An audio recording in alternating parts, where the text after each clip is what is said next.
وعملا متقبلا اللهم أن تجعل القرآن الكريم ربيع قلوبنا ونور صدورنا وجلاء إحزاننا وذهاب همومنا وغمومنا. اے ہمارے رب قرآن کریم کا تو ہمارے دلوں کی بہار، ہمارے سینوں کا نور اور ہمارے غموں کو دور کرنے والا اور ہماری پریشانیوں کو دور کرنے کا ذریعہ بنا دے. آمین یا رب العالمین. آج کی آیت ہے ہماری انا ہدیناہ السبیل اما شاکرا و اما کفورا. انا بے شک ہم نے ہدیناہ ہدایت دی ہم نے اس کو، السبیل راستے کی.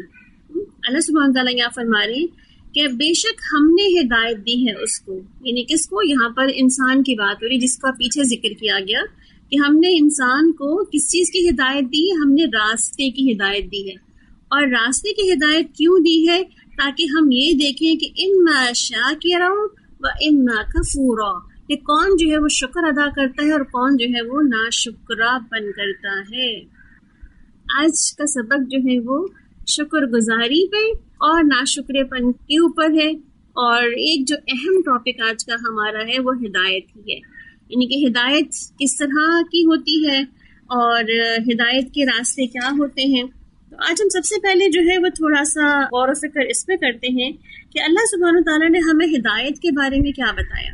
اب دیکھیں ہدایت کے بارے میں سورہ البقرہ اس کی ابتدا ہی سے پتہ چلتا ہے کہ اللہ تعالیٰ کیا فرماتے ہیں کہ ذالک الکتاب لا ریب فیہ ھدی للمتقین. اللہ نے یہ کتاب اس لیے نازل کی ہے تاکہ لوگوں کو ہدایت دی جا سکے.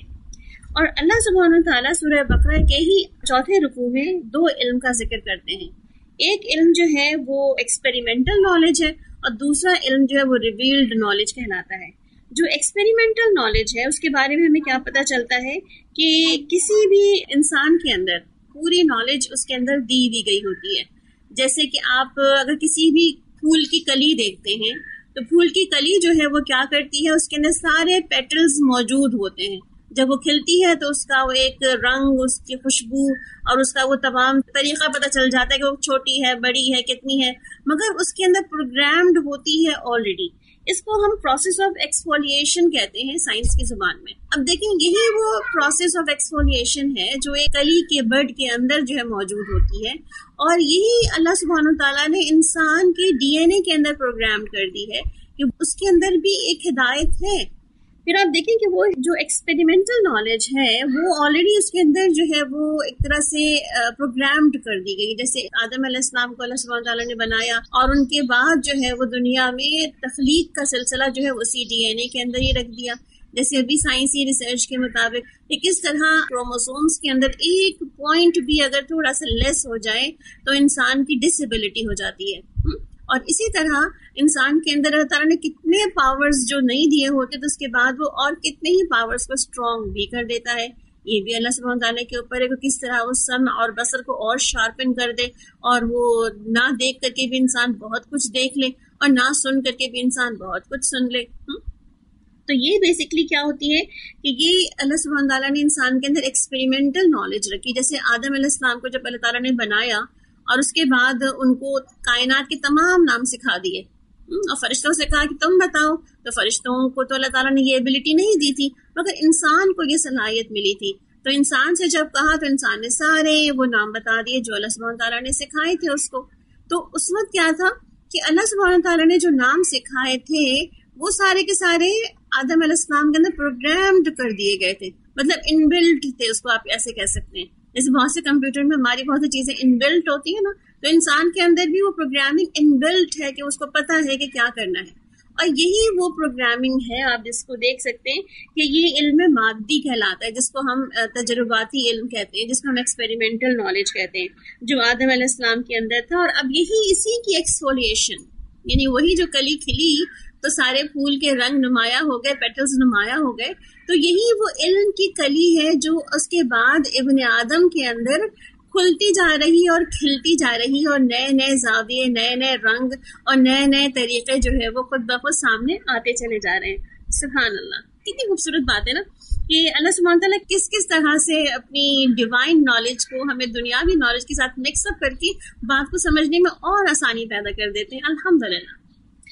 اب دیکھیں ہم ڈیلی ایک ایک ٹاپک لے کے چل رہے ہیں نا, اور الحمدللہ آج ہمارا تیسرا ٹاپک ہے. پہلے ہم نے یہ سیکھا کہ تدبر کیسے کیا جاتا ہے, ہاؤ ٹو پونڈر, اور پھر سیکنڈلی ہم نے دیکھا تھا کہ how we know our selves, کیسے ہم اپنے آپ کو جان سکتے ہیں, اپنے آپ کو ڈسکور یہ کیسے کر سکتے ہیں.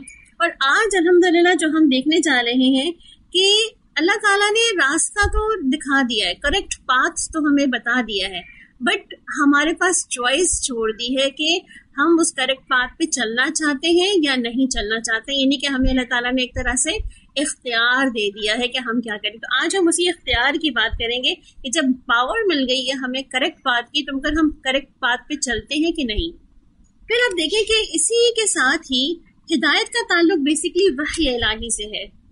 ہدایت کا تعلق وحی الہی سے. وحی کیا ہے, یعنی کہ ہدایت کی وہ ریویلڈ نالج ہے, اور ریویلڈ نالج کا تعلق وحی سے ہے, اور وحی کا تعلق روح سے ہے, یعنی کہ روح الامین لے کر نیچے اترے آسمان دنیا سے آپ صلی اللہ علیہ وسلم کے قلب کے اوپر. تو وحی کا لانے والا روح الامین یعنی کہ حضرت جبرائیل علیہ السلام. تو وحی کا اخذ کرنے والا بھی کوئی انسان کا دل اور انسان کے کان اور آنکھ نہیں تھے, بلکہ روح کی ریسیپینٹ روح ہی ہوتی ہے. بات سمجھ آ رہی ہے؟ بہت ہی نازک سا اور لطیف سا نقطہ ہے یہ, اور اس کو ہم انشاءاللہ آگے ایکسپلین کریں گے مزید آگے کہ آپ صلی اللہ علیہ وسلم کی دل پہ یہ جب نازل ہوا قرآن پاک, تو کہتے ہیں نا روح کی ریسیپینٹ روح ہی ہوتی ہے. تو حضرت جبریل امین نے جب آپ صلی اللہ علیہ وسلم پہ نازل کیا قرآن پاک ان کے قلب پر, تو روح نے ریسیو کیا اس کو, ان کے سمع اور بصر نے ریسیو نہیں کیا, ان کی روح نے ریسیو کیا اس کو. اور کہتے ہیں نا کہ روح کی روح سے تلقی ہو جاتی, ملاقات ہو جاتی ہے. تو روح جب روح سے ملاقات کر لیتی ہے تو پھر بات اس کو لینا آسان ہو جاتی. تو آپ صلی اللہ علیہ وسلم نے روح سے اس کی ملاقات کی, اور اس کی تمام جو اللہ تعالیٰ کی ریویلڈ نالج تھی اس کو اپنے قلب میں, اپنے روح میں اس کو اتار لیا. کہتے ہیں کہ نا روح کا مسکن تو دل ہے. اچھا, روح کا مسکن دل ہے, تو پھر دل کیا کرتا ہے؟ دل تو پھر دیکھتا بھی ہے, دل تو پھر سنتا بھی ہے نا, اور دل کی تو انٹیلیجنس بھی ہوتی ہے نا. یہی سنا ہے نا ہم نے کہ دل تو بہت ہی عقل مند ہوتا ہے, دل تو بہت ہی زبردست دیکھنے والا ہوتا ہے, بہت ہی زبردست سننے والا ہوتا ہے, کیونکہ دل کی بھی آنکھیں ہوتی ہیں. اللہ تعالیٰ قرآن پاک میں فرماتے ہیں وَلَا تَعْمَلِ الْأَبْصَارُ, آنکھیں اندھی نہیں ہوتی, وَلَكِنْ تَعْمَلِ الْقُلُوبُ الَّتِي فِي الصُّدُورِ, یعنی کہ دل جو ہمارے سینوں کے اندر ہیں وہ اندھے ہو جاتے ہیں. یعنی کہ اصل جو بھی بات ہو رہی تھی نا، جو وہ کہہ رہی تھی کہ ان کی جو کزن ہے وہ ان کی آنکھیں نہیں ہیں، مگر ان کی دل کی آنکھیں اتنی روشن ہے کہ ان کو سب کچھ صاف صاف دکھ رہا ہے کہ گول روٹی کیسے بنائی جاتی ہے، کھانا کیسے پکایا جاتا ہے، چولہے کی آگ کو کیسے جلایا اور محسوس کیا جاتا ہے کہ اس کا کیا پریشر ہے. تو پھر اللہ سبحانہ تعالیٰ نے کیسے دل کی آنکھیں جو ہے وہ کھول دیتا ہے، تو انسان کو تمام چیزیں ایسی ہی نظر آ رہی ہوتی ہیں، ایسی ہی وہ پرسیو کر رہا ہوتا ہے جیسے کوئی آنکھوں والا اس کو پرسیو کرتا ہے. بہرحال تو اب دیکھیں کہ اس کا مطلب کیا ہوا کہ صرف سننا، دیکھنا، سوچنا اور سمجھنا یہ سب دل کے کام ہیں. دیکھیں دل کی نالج کس پر بیس کرتی ہے کہ جو ہمارے سینسز سے ہمیں ملی ہے، جو ہماری عقل نے کی ہے. یعنی کہ ہم نے کل ہی دیکھا نا کہ سینسری نالج ہوتی ہے ہماری، پھر سینس ہماری ڈیٹا کلیکشن کرتی ہے، جو پروسیسنگ ہوتی ہے ہماری عقل کے اندر، اور دل بھی ہمارا جو ہے ساتھ میں ان تمام چیزوں کو، تمام نالج کو ایموشنلی جو ہے وہ انٹیلیجنس اور ایموشنلی جو کوشنٹ ہوتے ہیں ان سب چیزوں کو کلیکٹ کر لیتا ہے. تو اب دیکھیں جو علم بالقلب ہے، یعنی کہ علم بالحواس بھی ہے، بالعقل بھی ہے. جو علم بالقلب ہے تو قلب کے علوم میں کیا چیزیں شامل ہوتی ہیں؟ قلب میں الہام ہوتا ہے، کشف بھی ہوتا ہے، مبشرات بھی قلب پر ہی آتے ہیں، القاء بھی قلب پر ہی کیا جاتا ہے. پھر رؤیا صادقہ یعنی سچے خواب یہ بھی انسان کے قلب پر ہی وارد ہوتے ہیں، اور اسی طرح تحدیث یہ بھی قلب ہی محسوس کرتا ہے. یہ سارے ورڈز آپ نے کچھ نہ کچھ سن رکھے ہوں گے.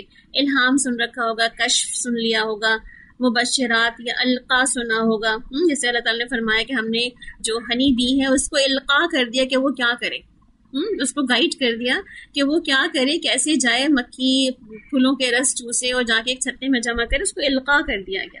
اسی طرح آپ دیکھیں کہ یہ جو تحدیث ہوتی ہے تو یہ بھی جو ہے کہ دل میں کوئی ایسی بات آ جانا، جیسے کہ حضرت عمر فاروق رضی اللہ عنہ کے بارے میں آتا ہے نا کہ جب پردے کا حکم نہیں بھی آیا تھا، کہ نہ صرف یہ کہ پردے کا حکم بلکہ بہت سے ایسے احکامات جو کہ حضرت عمر رضی اللہ عنہ نے محسوس کر لی کہ اس کے بارے میں کوئی حکم آ جانا چاہیے، اور اللہ سبحانہ تعالیٰ نے بعد میں اس پر باقاعدہ احکامات نازل کر دیے.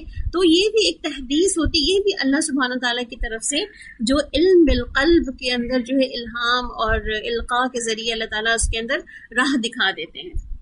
اب دیکھیں یہ سب چیزیں جو ہیں وہ کیا کہلائی جاتی ہیں کہ نبوت کا 46واں حصہ، یعنی کہ آج نبوت تو باقی نہیں ہے مگر نبوت کا 46واں حصہ آج بھی باقی ہے، جو ان الہام، کشف، مبشرات اور رویائے صادقہ کے ساتھ جو ہے وہ ہمیں آج نظر آتا ہے. پھر آپ دیکھیں کہ اسی ایکسٹرا سینسری پرسیپشن پہ آج کل سائنس بھی بہت بات کرتا ہے کہ کس طرح ایکسٹرا سینسری پرسیپشنز ہوتے ہیں اور کس طرح جو ہے وہ اس کو انسان کچھ چیزوں کو پرسیو کر لیتا ہے. تو یہاں پر اللہ سبحانہ تعالیٰ ہمیں کیا بتا رہے ہیں کہ جو علم انسان کے دل میں حاصل ہوتا ہے، اور اسی طرح دل میں خواب کے ذریعے بھی ہدایت ملتی ہے. ہاں خواب کے ذریعے ہدایت ملتی ہے، جی ہاں، بہت سے لوگوں کو خواب کے ذریعے ہی ہدایت مل جاتی ہے. جیسے میری ایک فرینڈ ہے تو ان کو خواب میں ہی سورہ کہف کی کچھ آیات ان کو نظر آئیں جب وہ اسلام نہیں لائی تھی، اور اس کے بعد پھر وہ اسلام میں داخل ہوئیں اور انہوں نے دیکھا کہ آئے صورت میں کیا ایسا لکھا ہوا ہے جو مجھے خواب میں دکھایا گیا. اس کے بعد انہوں نے اسلام قبول کیا.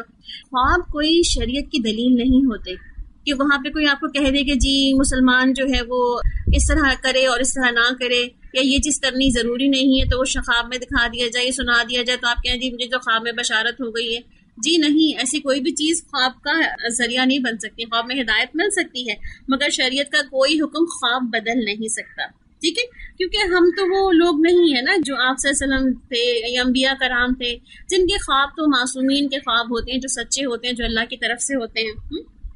بہرحال تو کہتے ہیں نا کہ اللہ تعالیٰ خود ہی کہتے ہیں کہ ہم بہت سے لوگوں کو اسی قرآن کے ذریعے ہدایت دیتے ہیں، اور اسی قرآن کے ذریعے بہت سے لوگ جو ہے وہ گمراہ بھی ہو جاتے ہیں. تو آپ دیکھیں انہی باریکیوں میں پڑھ کر بہت سے لوگ جو ہے وہ اپنی راہ بھی کھو دیتے ہیں اور چیزوں کو مس انڈرسٹینڈ بھی کر جاتے ہیں اور وہاں سے بھٹک جاتے ہیں. اس لیے ہمیں قرآن پڑھتے ہوئے، جیسے کہ اللہ سبحانہ تعالیٰ نے ہمیں بتایا کہ الحمدللہ ہمیں قرآن کو پڑھتے ہوئے طریقہ کار بتا دیا گیا کہ کس طرح جو ہے وہ آغاز کریں گے. ہم تعوذ کے آغاز کرتے ہیں تاکہ شیطان اور اس کے ساہٹوں سے بچ جائیں، اور پھر ہم اللہ کے نام سے شروع کرتے ہیں تاکہ اللہ کے نام کی برکتیں بھی اس میں شامل ہوں، اور جو بھی ہم پڑھ رہے ہوں یا جو بھی ہم سمجھ رہے ہوں یا جو بھی ہم کر رہے ہیں اس میں ہمیں اللہ کی مدد شامل حال رہے.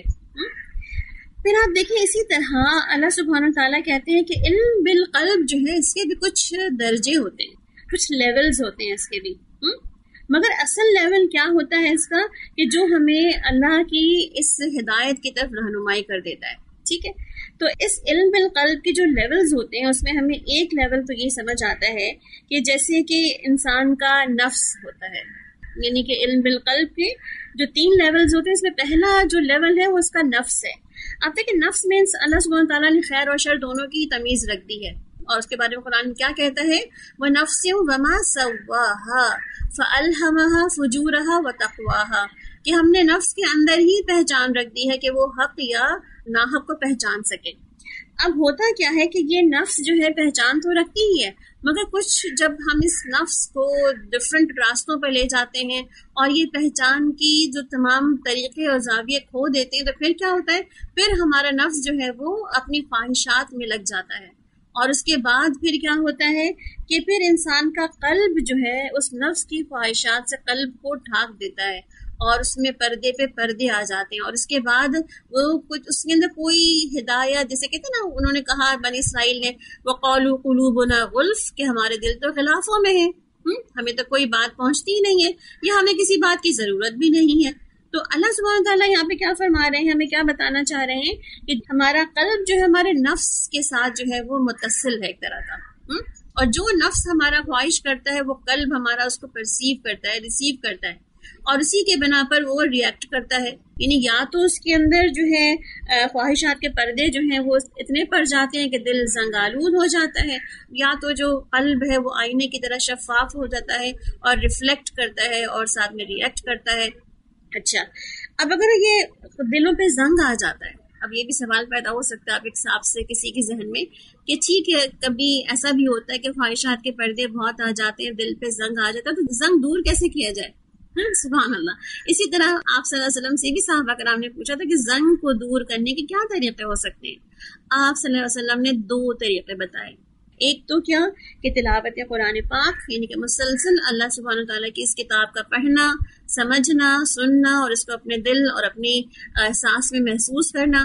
اور دوسرا جو تھا موت کو کثرت سے یاد کرنا, یعنی کہ دل کے زنگ کو دور کرنے کے یہ 2 ہی راستے بتا دیے اللہ سبحانہ تعالیٰ نے. پھر آپ دیکھیں کہ جب ہمارا نفس اور قلب آپس میں سنکرونائز کرتا ہے تو پھر ہمارے روح پر اس کا اثر ہوتا ہے. یا تو ہمارا نفس اور ہمارا جو قلب ہے دونوں آپس میں خواہشات نفس کے ساتھ ہی جو ہے سنکرونائز ہو جاتے ہیں, تو روح ہماری جو ہے ہمارے قلب کے اندر ہی دفن ہو جاتی ہے. پھر نہ وہ کچھ سوچتی ہے, محسوس کرتی ہے, نہ وہ ریئیکٹ کرتی, نہ ریفلیکٹ کرتی ہے. اور جب ہمارا نفس جو ہے وہ چیزوں کو محسوس کرتا ہے, اپنی خواہشات پہ قابو پاتا ہے اور اپنی خواہشات کو کنٹرول کرتا ہے, تو ہمارا دل جو ہے اس کے ساتھ ریفلیکٹ کرتا ہے اور ہماری روح جو ہے اس کے ساتھ ہی ریئیکٹ کرتی ہے. یعنی کہ تینوں چیزیں, تینوں لیولز بھی جب ساتھ چلتے ہیں تبھی ہمارا قلب جو ہے منور ہو جاتا ہے, اور تبھی ہمارے قلب سے وہ پھر شعائیں نکلتی ہیں جو دوسروں کو بھی اس طرف اپنی طرف کھینچنے لگ جاتی ہیں. اچھا, یہاں پہ تھوڑی سی علمی گفتگو ہو رہی, تو ایک نقطہ اور بھی آپ سے ڈسکس کر لوں کہ ہمارے ٹائپس آف انٹیلیجنس ہوتے ہیں. جیسے کہ آئی کیو ہوتا ہے, انٹیلیجنس کوشچن. آئی کیو تو بہت سن رکھا ہوگا نا آپ نے کہ آئی کیو ٹیسٹ ہوتا ہے, یا آئی کیو کسی کا اسٹرانگ ہے, یا آئی کیو کسی کا بہت فیل ہے, تو یہ پتہ چل جاتا ہے ہمیں کہ وہ کتنا عقل مند ہے کتنا نہیں ہے. اسی کے ساتھ کہتے ہیں کہ نہ صرف دیکھیے آئی کیو بلکہ آج کل ای کیو بھی ہوتا ہے, یعنی کہ ایموشنل کوشنٹ. پھر ایس کیو بھی ہوتا ہے, یعنی کہ سوشل کوشنٹ. اسی طرح اے کیو بھی ہوتا ہے, ایڈورسٹی کوشنٹ. آئی کیو کیا کرتا ہے, بیسکلی ہمیں ہیلپ کرتا ہے چیزوں کو ریکال کرنے کے لیے, بھولی ہوئی چیزوں کو پڑھنے, یاد کرنے, ریکال کرنے میں ہمیں آئی کیو ہیلپ کرتا ہے. اسی طرح ہمارا جو ای کیو ہے یہ ہماری بیہیویئر کے اندر جو کوالٹیز پیدا ہوتی ہیں, جیسے کہ رسپیکٹ کرنا, ٹرسٹ کرنا, آنیسٹی ہونا, رسپانسبلٹی لینا وغیرہ وغیرہ, یہ تمام چیزوں کو یہ شارپن کرتا ہے. تو یہ ہمارا ای کیو کر رہا ہوتا ہے جس کا تعلق ہمارے قلب سے ہے. پھر تیسرا جو ہے وہ ایس کیو کہتے ہیں, سوشل کوشنٹ. یعنی کہ سوشل کوشنٹ کیا کرتا ہے, بلڈ نیٹ ورک. یعنی کہ ہم جو ہے وہ سوشلی لوگوں کے ساتھ موو کرتے ہیں, سوشلی ہم ملتے جلتے ہیں لوگوں سے, تو پھر کیا کرتا ہے, ایک نیٹ ورک بلڈ کرتا ہے اور اس کو پھر مینٹین کرتا ہے. کہتے ہیں کہ ای کیو جو ہے یعنی کہ ریپرزینٹ کیا کرتا ہے, ہمارا کریکٹر ریپرزینٹ کرتا ہے, اور ایس کیو جو ہے وہ ہمارا کریزما ریپرزینٹ کرتا ہے. ہے نا. کتنے مزے کی بات کہ ہمارا جو ای کیو ہے تو ہمارے کریکٹر کو ریپرزینٹ کر رہا ہے، مگر ہمارا ایس کیو جو ہے، ہم سوشلی کتنا زبردست ہیں لوگوں کے ساتھ، یہ ہمارا جو ہے کرزما جو ہے ریپرزینٹ کر رہا ہے. اسی طرح آپ دیکھیں جب ای کیو اور ایس کیو آپس میں مل جاتے ہیں، ایک بہت ہی زبردست قسم کی پرسنالٹی جو ہے ہمارے سامنے آ جاتی ہے. کہتے ہیں نا کہ جب کسی کو سکھانا ہو، بتانا ہو، صرف آئی کیو پر ہی نہ زور دیا جائے. ہمارے آئی کیو بہت زیادہ چلتا ہے نا، ہم انٹیلیجنس بہت زیادہ چاہتے ہیں کہ لوگ انٹیلیجنٹ ہو جائیں، مگر انٹیلیجنس کے ساتھ اگر لوگ اپنی ایموشنلی طور پر اسٹرانگ نہ ہوں، سوشلی طور پر اسٹرانگ نہ ہوں، لوگوں کے اندر ایڈورس صلاحیتیں نہ ہوں، تو آپ دیکھیں پھر آئی کیو کسی معنی کو نہیں رکھتا. جیسے میں ایک کسی کا جاب انٹرویو کی اسٹوری پڑھ رہی تھی، تو اس نے کہا کہ جب میں جاب انٹرویو کے لیے نیچے بیٹھا تو مجھے بتایا گیا کہ تیسرے فلور پہ جا کے جاب انٹرویو ہے، آپ یہاں تشریف رکھیں. تو وہ کیا ہے، میں نیچے بیٹھ گیا. تو جب میں نیچے بیٹھا تو میں نے دیکھا کہ آس پاس میں جو میں آخری بندہ ہی بچا تھا اور سب کے سب چلے گئے تھے. تو میں نے دیکھا کہ میں بیٹھا ہوں تو میرے آس پاس میں کئی پنکھے چل رہے ہیں. تو میں نے اٹھ کے باقی پنکھے بند کر دیے اور صرف اپنے سر والا پنکھا کھلا رہنے دیا. مگر جب میری باری آئی تو میں اپنا وہ پنکھا بھی بند کر کے سیڑھیوں سے چڑھ کے اوپر چلا گیا. سیڑھی پہ میں نے دیکھا کہ لوگوں نے جاتے ہوئے کوئی گملے جو ہیں ادھر ادھر کر دیے ہیں. میں نے گملے کو سیدھا کر دیا اور پھر سیدھا ہی اوپر جاتے جاتے میں نے دیکھا کہیں ایک دروازہ کھلا ہے. بلا وجہ کمرے میں کوئی نہیں، میں نے دروازہ بند کر دیا. اسی طرح جب میں میٹنگ روم میں پہنچا تو جب میں وہاں بیٹھا اور ان سے میں نے انٹرویو پہ انہوں نے مجھ سے بات کرنی شروع کی تو انہوں نے کہا کہ آپ کا اپوائنٹمنٹ ہو گیا. میں بہت حیران ہوا کہ میرا کیسے اپوائنٹمنٹ ہو گیا، میں نے صرف آپ نے تو کچھ پوچھا ہی نہیں، کوئی بات کی ہی نہیں، تو اپوائنٹمنٹ کیسے دے دیا آپ نے؟ تو انہوں نے کہا کہ ہم نے آپ کو اس CCTV کیمرے سے مسلسل آبزرو کیا ہے کہ آپ جب بیٹھے تھے نیچے تو آپ نے کیا کیا، آپ چل کے آئے تو آپ نے کیا کیا. یعنی کہ ایک شخص جو رسپانسبلٹی لیتا ہے اور اپنی اس کی ایک عادت اور ہیبٹ بن جاتی ہے تو وہ پتہ چل جاتا ہے کہ یہ بندہ رسپانسبل کے ساتھ ساتھ ہی کمیٹڈ بھی ہے اور چیزوں کی قدر بھی کرے گا. تو وہ شخص جو جس کا انٹرویو تھا وہ کہتا ہے کہ گھر میں یہی بات جو ہے نا مجھے بہت زہر لگتی تھی کہ جب بابا ہر وقت کہتے رہتے تھے یہاں سے نکلے ہو پنکھا بند کر دو، نل کھلا ہوا ہے تو اس کو بند کر دو، یا یہ کر لو یا وہ کر لو، مسلسل ہدایت نامے جاری ہوتے رہتے. تو کہتے میں چڑھ گیا تھا ہدایت ناموں سے. مگر جب اس جاب انٹرویو کے بعد میں گھر پہنچا تو میں نے بہت شکر ادا کیا ان کا بھی اور اللہ کا بھی کہ اللہ نے مجھے وہ سکھایا جو کہ بہت سو کو نہیں سکھایا. الحمدللہ. کہتے ہیں نا کہ انسان بہت طریقوں سے سیکھتا ہے، لائف کے اندر چیزوں کو سیکھتا اور گرو کرتا چلا جاتا ہے. تو یہ جو چوتھا نمبر تھا نا، جو AQ ایڈورس کوشچن جو تھا، کہتے ہیں کہ یہ بیسکلی انسان کی بہت ساری ایسی ایبلٹی کو میجر کرتا ہے جو اس کو زندگی میں بہت سی رف پاتھ جو ہوتے ہیں، جو پیچھے ہم نے ذکر کیا نا، نبتلی ہی آزمایا جاتا ہے انسان کو. تو بہت ساری ایسی آزمائشوں سے گزر کر وہ لائف کے بہت بڑے بڑے قیمتی لیسنز لے لیتا ہے اور وہ اس لیسنس کے بعد جو ہے اپنی زندگی کو مینج کرتا ہے. اس کا مطلب کیا ہوا کہ ہم نے خود کو جو ہے وہ EQ اور SQ پہ تو رکھنا ہی ہے، مگر اپنا AQ بھی اسٹرانگ کرنا ہے تاکہ ہمیں ایڈورس نالج حاصل ہو اور ہم اپنے آپ کے گرو کرنے کے سارے چانسز جو ہے وہ انشاءاللہ اویل کریں. پھر ہم چلتے ہیں تھوڑا سا اور آگے کہ ہدایت یہاں پر بات ہوئی، اِنَّا هَدَيْنَاهُ السَّبِيلَ. هَدَيْنَاهُ السَّبِيلَ. اب دیکھیں یہاں پر ہدایت دی ہم نے راستے کی. سبیل کا تعلق جو ہے وہ علم بالقلب کے ساتھ ہے، یعنی کہ سبیل سے کون سے راستے مراد ہیں؟ امام راضی کہتے ہیں اس سے مراد دو راستے نہیں ہیں، یعنی کہ سبیل ہر راستے کو سبیل نہیں کہا جائے گا. یہاں پر صرف سبیل اس راستے کو کہا جائے گا جو ہدایت کی طرف لے جانے والا راستہ ہے. کیونکہ عموماً ہم دیکھتے ہیں نا، کہتے ہیں کہ راستے تو ہوتے سارے ہیں، یہ بھی راستہ ہے سیدھا راستہ، یہ بھی الٹا راستہ بھی صحیح ہے، اور گمراہی کا راستہ بھی تو راستہ ہی ہوتا ہے. مگر قرآن پاک کے اندر آپ سبیل کے لفظ کو اگر چیک کریں یا اس کو ریسرچ کریں تو سبیل کا لفظ ہمیشہ صراط مستقیم کے لیے، سیدھے راستے کے لیے، یہ صحیح راستے کے لیے آیا ہے. ہاں یہ اور بات ہے کہ کوئی کجی والا راستہ، یہ والی آیتیں بھی موجود ہیں کہ غی السبیل یعنی کوئی گمراہی کا راستہ اختیار کرے، ایسی بات ہی موجود ہے. مگر اٹ صرف جب السبیل آیا کہیں پر بھی السبیل الف لام کے ساتھ تو وہ کیا پراپر ناؤن ہمیں بتاتا ہے، سبیل سے مراد صرف اور صرف ایک ہی راستہ ہے جو کہ ہدایت کا راستہ ہے. اور امام راضی کے اس قول سے ہم سب متفق ہیں کہ راجح رائے ہے کہ اس سے مراد جو ہے وہ دو راستے نہیں بلکہ ایک ہی راستہ ہے. اس کا مطلب یہ ہوا کہ ہمارے قلب کے اندر اللہ کی معرفت موجود ہے، ہمارے روح کے اندر اللہ کی معرفت یعنی ہدایت خداوندی موجود ہے. اب چاہے ہمیں ہدایت جب مل جائے تو ہم اس معرفت خداوندی کے راستے کو اختیار کریں، یعنی کہ اللہ کے اس راستے کو اختیار کریں یا نہ کریں، اس ٹوٹلی اپ ٹو اس کہ ہم کیا کرنا چاہتے ہیں۔ اب دیکھیں اگر اسی اختیار کو ہم دیکھیں اگر سائنسی اعتبار سے، تو اس میں ذرا سا ہمیں جبر کا پہلو نظر آتا ہے۔ کیوں؟ کیونکہ انسان کے اندر جو جینز ہوتی ہیں، جو جینیٹیکلی انسان جہاں سے بلانگ کرتا ہے، اس کے آبا و اجداد جہاں سے ہوتے ہیں، جس علاقے سے وہ بلانگ کرتا ہے، تو جینیٹیکلی اس کے اندر وہی عادات، وہی اس کی کسٹمز اور اس کے اندر جو ہے وہ تہذیب و تمدن وہی اس علاقے کا ہی آ جاتا ہے، اسی خاندان کا آ جاتا ہے۔ جیسے سورہ بنی اسرائیل میں ایک جگہ پہ لفظ شاکلہ آیا ہے، شکل، جس کو ہم انگلش میں پیٹرن کہتے ہیں آج کل، کہ فلاں کا یہ پیٹرن ہے۔ باقاعدہ یہ پیٹرنز کیسے بنتے ہیں؟ اس مولڈز میں ڈال کے ہی پیٹرنز بنتے ہیں، یعنی کہ جیسے جس پیٹرن کو جس مولڈ میں ڈالا جائے گا وہ پیٹرن ویسے ہی بن کے سامنے آ جائے گا۔ تو یہی وہ شاکلہ ہے جس کے لیے آپ دیکھیں انوائرمنٹ بھی ضروری ہے، اس کے ساتھ ہی اس کو ہیلدی نیچر کا ملنا بھی ضروری ہے، اور اسی کے ساتھ اس کو آباء و اجداد کی طرف سے خیر اور دین کی سمجھ بھی ملنا ضروری ہے، تو جا کر کے وہ ڈی این اے جو ہے وہ اسی کے مطابق جو ہے ریئیکٹ یا ریفلیکٹ کرتا ہے۔ اچھا، اسی بات کو میں ایک اور مثال سے سمجھاتی ہوں۔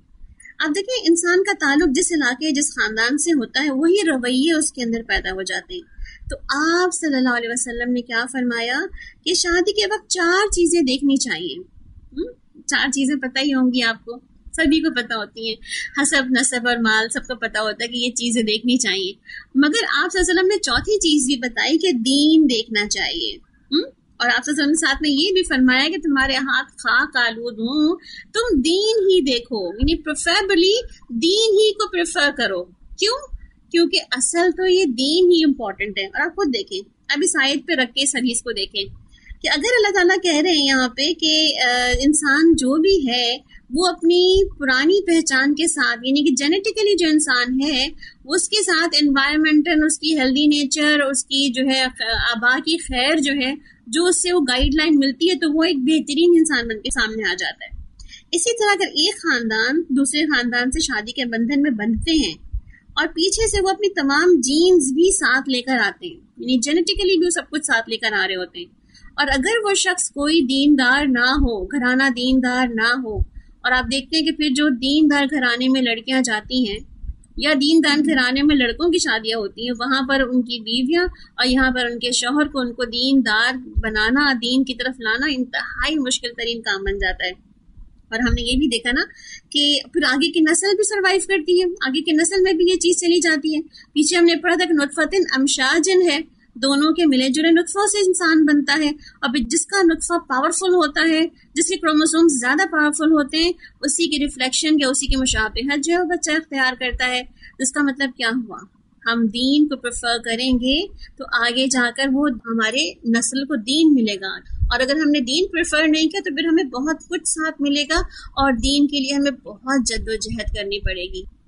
اس کا مطلب ہے کچھ تو آپ کو سکون ہوا ہوگا کہ اگر کہیں نہ کہیں آپ اپنے بچوں کے ساتھ یا اپنے لوگوں کے ساتھ کچھ کام کر کر کے تھک رہے ہیں اور ہار بھی رہے ہیں، تو اب ان کو اتنا تو سمجھ آ گیا ہوگا کہ کہیں نہ کہیں وہ پیچھے سے تو سب کچھ ہوا ہوا ہے جس کی بنا پر مشکل پیش آ رہی ہے۔ بہرحال مگر ناممکنات تو پھر بہرحال پھر بھی نہیں ہے، اللہ تعالیٰ نے انسان کے اندر یہ صلاحیتیں رکھی ہیں کہ وہ نئی چیزیں سیکھ سکتا ہے۔ بہرحال تو ہم بات کر رہے تھے کہ سائنسی اعتبار سے اس میں ہم دیکھیں تو کہتے ہیں نا کہ ایک چیز کے ساتھ ایک اور چیز اس کو ہیلپ کر دیتی ہے۔ پیٹرن کو کس طرح ہیلپ کیا؟ انوائرمنٹ نے ہیلپ کیا، اس کے ساتھ ہی اس کو جو آس پاس میں ماحول ملا ایک ہیلدی قسم کا، اس نے اس کو بہت زیادہ ہیلپ کیا۔ پھر آباء و اجداد کے اندر جو خیر باقی تھی، جو دین تھا، اس دین نے اس کو ریفلیکٹ کیا تو اس کو اور ہیلپ کیا۔ اور آپ دیکھیں اللہ سبحانہ تعالیٰ بھی ہم سے جو سوال جواب کرے گا یا ہم سے جو پوچھے گا کہ ہم نے کیا اچیومنٹ کیے ہیں دنیا کے اندر، تو آپ دیکھیں اس کو بھی پتا ہے کہ ہم نے کس انوائرمنٹ میں گرو کیا ہے۔ آپ میں سے بہت سے لوگ ایسے ہوں گے جن کو دین سمجھنا یا پڑھنے میں وہ گھر میں اونلی ون اینڈ اونلی ہوں گے، کہ وہ خود ہی دین پڑھ رہے ہوں گے، سمجھ رہے ہوں گے، اور ان کے ساتھ کوئی بہت زیادہ فیملی سپورٹ نہیں ہوگی، ہے نا؟ ایسا بھی ہو سکتا ہے، بہت سے لوگوں کے ساتھ ایسا بھی ہوا اور ایسا بھی ہو رہا ہے کہ ون اینڈ اونلی گھر سے بندہ باہر نکلتا ہے، چاہے وہ مرد ہو یا عورت، اور اس کے بعد پھر اس کے گھر والوں تک دین پہنچانا اس کے لیے انتہائی مشکل ذمہ داری ہو جاتی ہے۔ تو اللہ سبحانہ تعالیٰ دیکھیں گے کہ کس انوائرمنٹ میں اس نے کیا اچیو کیا ہے اور کیسے گرو کیا ہے، تو اسی لحاظ سے ہی اس کی جانچ پڑتال ہوگی. بہرحال السبیل کا لفظ کا مطلب کیا ہوا کہ السبیل جو ہے قرآن پاک میں پازیٹیو میننگ میں آیا ہے، کہیں پر بھی نیگیٹو میننگ میں نہیں آیا ہے. اور اسی کے ساتھ آپ دیکھیں کہ اللہ سبحانہ تعالیٰ کیا فرما رہے ہیں کہ یہ ہدایت کا جو راستہ دکھایا گیا ہے وہ کیوں، اما شاکرا و اما کفورا. اب شکور اور کفور یعنی کہ کون سخت شاکر ہے، کون شخص جو ہے وہ کافر ہے. کافر کا مطلب یہاں پہ ناشکرہ پن سے ہے، یہاں پہ شاکر کے اپوزیشن میں کفور آیا ہے، ٹھیک ہے. کفر کے معنی میں یہاں پہ کفور نہیں آیا ہے. تو اس کا مطلب کیا ہے کہ ہدایت مل گئی ہے تو اب چیک یہ ہوگا کہ ہدایت ملنے کے بعد تم شکر گزار بنتے ہو یا ناشکرہ پن کرتے ہو. اچھا، اب ہم اگر شکر کی طرف آ جائیں تو آپ دیکھیں شکر بیسکلی 3 چیزوں کا نام ہے. شکر سب سے پہلے ریکگنائز کرنے کا نام ہے، یعنی کہ معرفت ہو جائے شکر کی. پھر شکر کا ادراک ہو جائے، ہمیں پرسیو کر لیں، ہم پرسیپشنز ہو جائے ہماری اس شکر کی طرف کہ واٹ از شکر. اسی کے ساتھ پھر ایکسیپٹنس کا نام ہے شکر، یعنی کہ اعتراف کر لینے کا کہ ہم نے ایکسیپٹ کر لیا اللہ سبحانہ وتعالیٰ کہ اس نعمت کو جو اس نے دیا ہے. اچھا، اب راغب اصفہانی کہتے ہیں کہ شکر کے 3 مراحل ہیں. وہ 3 مرحلے کیا ہیں؟ سب سے پہلا شکر بالقلب ہے، یعنی کہ احساس ہو گیا آپ کو کہ اللہ تعالیٰ نے یہ نعمتیں دی ہیں.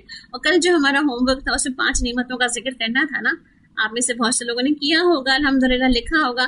اپنے گروپ میں ریفلیکٹ کیجیے گا انشاءاللہ. کل گروپ کی چیٹ میں دیکھ رہی تھی ماشاءاللہ بارک اللہ فیکم سب کو کہ جو بھی اس میں شیئر کر رہے ہیں، اور الحمدللہ بہت سے لوگ جو اس میں شیئر کر رہے ہیں تو اس سے بہت سے دوسرے لوگوں کو جو کلاس میں نہیں آ پا رہے ان کو بھی اس سے فائدہ ہو جائے گا.